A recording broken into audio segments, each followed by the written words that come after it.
Friends ఈరోజు వీడియోలో ఎగ్స్తో వెరైటీగా డిఫరెంట్గా ఒక రెసిపీ సెట్ చేయబోతున్నాను. ఎగ్స్తో చాలా మటుకు కర్రీస్ కానీ వేపులు కానీ ఎక్కువ తయారు చేసుకుంటాం కదా. ఒక్కసారి ఈ విధంగా ఎగ్గుతో ఉల్లి కారంని ట్రై చేసి చూడండి. సూపర్ అంటే సూపర్ అండి. రైస్లోకి ఎంత బాగుంటుందంటే తినే కొద్దీ ఇంకా తినాలనిపిస్తుంది. అంత బాగుంటుందండి. తప్పకుండా మీరు కూడా ట్రై చేయండి.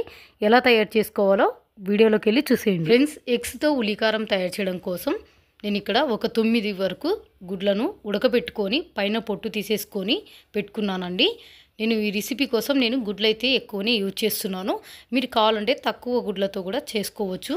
ఇలా ఉడికించి పెట్టుకున్న ఈ గుడ్లకు ఇక్కడ వీడియోలో చూపిస్తున్నట్లు ఘాట్లు అయితే పెట్టుకోవాలి. ఇలా మొత్తం గుడ్లకన్నిటికీ ఘాట్లు పెట్టుకొని పక్కన పెట్టుకోవాలి. ఇప్పుడు ఉల్లికారం ఎలా చేసుకోవాలో చూద్దాము. ఒక చిన్న మిక్సీ జార్ తీసుకొని ఇందులోకి ఒక 5 మీడియం సైజు ఉల్లిపాయలను పైన పొట్టు తీసేసుకొని ఇక్కడ వీడియోలో చూపిస్తున్నట్టు ఈ సైజులో కట్ చేసుకొని వేసుకోవాలి. తర్వాత రుచికి సరిపడా సాల్ట్ వేసుకోవాలి. తర్వాత ఇందులోనే ఒక 2.5 టీ స్పూన్ వరకు కారం అయితే వేస్తున్నాను. ఈ ఉల్లికారం బాగా స్పైసీగా ఉంటుందండి. ఈ ఉల్లికారం అంత స్పైసీగా వద్దనుకుంటే మీ టేస్ట్ తగ్గట్టు కారం పొడి అయితే వేసుకోండి. తర్వాత ఇందులోనే ఒక 10 వరకు వెల్లుల్లిని పొట్టు తీసేసుకొని వేసుకొని ఇదంతా బాగా కచ్చపచ్చగా మిక్సీ పట్టుకోవాలి. ఇక్కడ చూపిస్తున్నట్లు ఈ విధంగా మిక్సీ పట్టుకోవాలండి. ఇక్కడైతే ఉల్లికారం అయితే రెడీ అయిపోయింది కాబట్టి నెక్స్ట్ ప్రాసెస్ ఏంటో చూద్దాము. స్టవ్ మీద కడాయి పెట్టుకొని స్టవ్ ఆన్ చేసుకున్నాక కడాయిలోకి ఒక 5 నుంచి 6 టేబుల్ స్పూన్ల వరకు నూనెని వేసుకోవాలి. ఈ ఉల్లికారంకి నూనె కాస్త ఎక్కువే పడుతుందండి. నూనె వేడయ్యాక ఇందులోకి కొద్దిగా సాల్ట్ అలాగే కొద్దిగా పసుపు వేస్తున్నాను. ఇలా వేసుకున్న తర్వాత ఇందులోకి ముందుగా ఉడికించి పెట్టుకున్న గుడ్లను వేసుకోవాలి. సాల్ట్ ఉల్లికారంలో వేసాం కదా, మళ్ళీ ఇక్కడ కూడా వేసారని మీకు డౌట్ రావచ్చు. ఈ ఎగ్స్ తినేటప్పుడు చప్పగా లేకోకుండా కొద్దిగా సాల్ట్ వేసి ఇలా ఫ్రై చేసుకోవడం వల్ల టేస్ట్ బాగుంటుంది. మంట సిమ్లోనే పెట్టుకొని ఈ ఎగ్స్ అని ఇలా కలుపుకుంటూ లైట్ కలర్ వచ్చేంత వరకు బాగా ఫ్రై చేసుకోవాలి. ఎక్కువ ఫ్రై చేసినామంటే రబ్బర్ లాగా అయిపోతాయండి ఎగ్స్. కాబట్టి జస్ట్ ఈ కలర్ వస్తే సరిపోతాయి. ఇప్పుడు ఈ ఎగ్స్ అన్ని ఒక ప్లేట్లోకి తీసుకుందాము. ఇలా ఫ్రై చేసి పెట్టుకున్న ఈ ఎగ్స్ అన్ని ఒక ప్లేట్లోకి తీసుకొని పక్కన పెట్టుకోవాలి. తర్వాత సేమ్ అదే నూనెలోనే 1 టీ స్పూన్ వరకు జీలకర్ర, ఒక 2 పచ్చిమిరపకాయలు కట్ చేసుకొని వేసుకోవాలి. ఇందులోనే కొద్దిగా కరివేపాకు కూడా వేసుకోవాలి. వేసుకొని కలుపుకోవాలి. ఇలా కలుపుకున్న తర్వాత ఇందులో ఒక 1/2 టీ స్పూన్ వరకు పసుపు కూడా వేసుకొని కలుపుకోవాలి. ఇలా కలుపుకున్న తర్వాత ఇప్పుడు ఇందులోకి మనం ముందుగా తయారు చేసి పెట్టుకున్న ఉల్లికారంని మొత్తం కడాయిలోకి వేసుకోవాలి. ఇలా మొత్తం ఉల్లికారం అంతా వేసుకున్న తర్వాత మంట సిమ్లోనే పెట్టుకొని ఇలా కలుపుకుంటూ ఈ ఉల్లికారం అంతా బాగా ఫ్రై చేసుకోవాలి. ఇలా కలుపుకుంటూ ఈ ఉల్లికారం అంతా పచ్చివాసన వెళ్ళిపోయి డ్రై అయ్యేంత వరకు బాగా కలుపుకుంటూ ఫ్రై చేసుకోవాలి. చూసారు కదా, ఈ విధంగా బాగా ఫ్రై చేసుకోవాలండి. అప్పుడే ఈ ఎగ్గు ఉల్లికారానికి టేస్ట్ బాగొస్తుంది. ఇప్పుడు ఇందులోకి మనం ముందుగా ఫ్రై చేసి పెట్టుకున్న ఎగ్స్ని వేసుకోవాలి. వేసుకొని ఒక 2 నిమిషాలు వీటిని బాగా కలుపుతూ ఫ్రై చేసుకోవాలి. ఇలా ఫ్రై చేసుకున్న తర్వాత ఇప్పుడు ఇందులోకి ఆఖరిగా కొంచెం కొత్తిమీరని కట్ చేసుకొని వేసుకోవాలి. వేసుకొని అంతా బాగా కలుపుకోవాలి. అంతేనండి, రెడీ అయిపోయింది ఎగ్ ఉల్లికారం. చాలా చాలా టేస్టీగా ఉంటుంది. తప్పకుండా మీరు కూడా ట్రై చేయండి. ఈ ఎగ్గు ఉల్లికారం 5-10 నిమిషాల్లోనే తయారు చేసుకోవచ్చండి.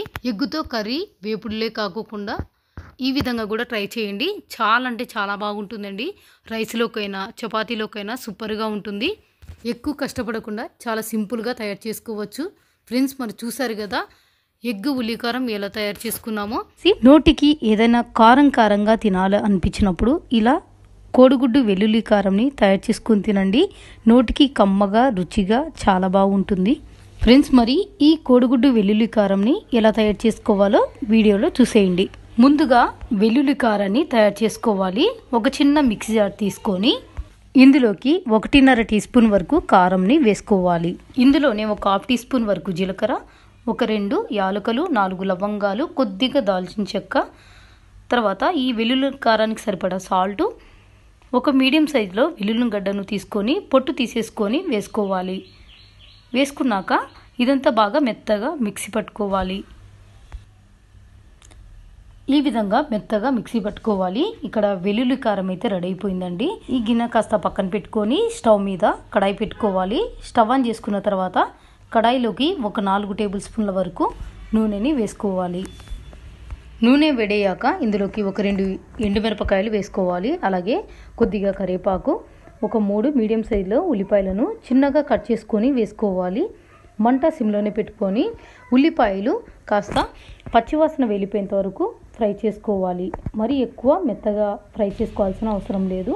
ఉల్లిపాయలన్నీ ఇలా లైట్గా ఫ్రై అయిన తర్వాత ఇందులోకి కొద్దిగా సాల్ట్ వేస్తున్నానండి. ఆల్రెడీ ముందుగానే మనం వెల్లుల్లి కారంలో కూడా సాల్ట్ ఉంది కాబట్టి కాస్త చూసుకొని వేసుకోవాలి. ఇందులోనే 1/2 టీ స్పూన్ పసుపు కూడా వేసుకొని అంతా బాగా కలిసేటట్లు కలుపుకోవాలి. ఈ విధంగా కలుపుకున్న తర్వాత ఈ ఉల్లిపాయ ముక్కలన్నీ ఇక్కడ వీడియోలో చూపిస్తున్నట్లు జరుపుకోవాలి. ఇలా జరుపుకున్న తర్వాత ఇప్పుడు ఇందులోకి ఒక 4 గుడ్లను పగలగొట్టుకొని వేసుకోవాలి. ఇలా 4 గుడ్లను వేసుకున్న తర్వాత మంట సిమ్లోనే పెట్టుకొని ఎల్లో మాత్రమే కలుపుకోవాలి. మొత్తంగా కలపద్దండి. ఇలా ఎల్లో మాత్రమే కలిపిన తర్వాత ఒక 2 నిమిషాల పాటు వీటిని బాగా కుక్ చేసుకోవాలి. 2 నిమిషాల తర్వాత ఈ ఎగ్గుని మెల్లగా ఈ విధంగా కలుపుకోవాలి. ఎక్కువ ఫాస్ట్గా కలిపేద్దండి. ఫాస్ట్గా కలిపినారంటే అంతా బాగా పొడి పొడిగా అయిపోతుంది. కాబట్టి స్లోగా వీటిని కలుపుకోవాలి. ఈ ఎగ్ అంతా ఇలా ఆయిల్లో కలుపుకుంటూ బాగా ఫ్రై చేసుకోవాలి. ఇలా ఎగ్ అంతా ఆయిల్లో బాగా ఫ్రై చేసుకున్నారంటే ఈ కోడిగుడ్డు వెల్లుల్లి కారము 2 రోజులైనా కానీ చెడిపోకుండా చాలా టేస్టీగా ఉంటుంది. ఎగ్ అంతా ఈ విధంగా బాగా ఫ్రై చేసుకున్న తర్వాత ఇప్పుడు ఇందులోకి మనం ముందుగా తయారు చేసి పెట్టుకున్న వెల్లుల్లి కారంని వేసుకోవాలి. వేసుకొని ఈ ఎగ్గుకంతా వెల్లుల్లి కారం పట్టేటట్లు బాగా కలుపుకోవాలి. నోటికి ఏమీ తినబుద్ధి కానప్పుడు ఇలా కారం కారంగా ఒకసారి ట్రై చేయండి. చాలా బాగుంటుందండి ఈ కోడిగుడ్డు వెల్లుల్లి కారము. మనకు జ్వరం వచ్చినప్పుడు కానీ దగ్గు జలుబు ఉన్నప్పుడు కానీ నోరంతా చేదుగా ఉంటుంది కదా, ఆ టైంలో ఇలా కోడిగుడ్డు వెల్లుల్లి కారంని చేసుకొని తినండి. నోటికి కారం కారంగా చాలా కమ్మగా చాలా రుచిగా ఉంటుంది. తప్పకుండా ట్రై చేయండి. ఈ వెల్లుల్లి కారం అంతా ఈ కోడిగుడ్డుకు కలిసేటట్లు కలుపుకున్నాక మంట సిమ్లోనే పెట్టుకొని ఇదంతా కలుపుతూ 1 నిమిషం ఫ్రై చేసుకోవాలి. 1 నిమిషం తర్వాత మీకు ఇక్కడ చూపిస్తున్నాను. కోడిగుడ్డు వెల్లుల్లి కారం అయితే రెడీ అయిపోయింది. ఇప్పుడు ఆఖరిగా కొద్దిగా కొత్తిమీరని కట్ చేసుకొని వేసుకొని కలుపుకుందాము. ఇప్పుడు స్టవ్ ఆఫ్ చేసుకొని వేడి వేడి అన్నంలోకి ఈ కోడిగుడ్డు వెల్లుల్లి కారం వేసుకొని తిన్నారంటే చాలా రుచిగా కమ్మగా ఉంటుందండి. తప్పకుండా మీరు కూడా ట్రై చేయండి. ఫ్రెండ్స్, మరి చూశారు కదా కోడిగుడ్డు వెల్లుల్లి కారం ఎలా తయారు చేసుకున్నామో.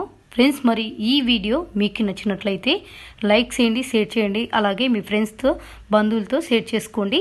ఫస్ట్ టైం మన ఛానల్ని చూస్తున్నట్లయితే సబ్స్క్రైబ్ చేసుకొని ఇంకా ఇలాంటి టేస్టీ వంటకాల కోసం పక్కన ఉన్న బెల్ ఐకాన్ని యాక్టివేట్ చేసుకోవడం మాత్రం మర్చిపోకండి. Thank you for watching.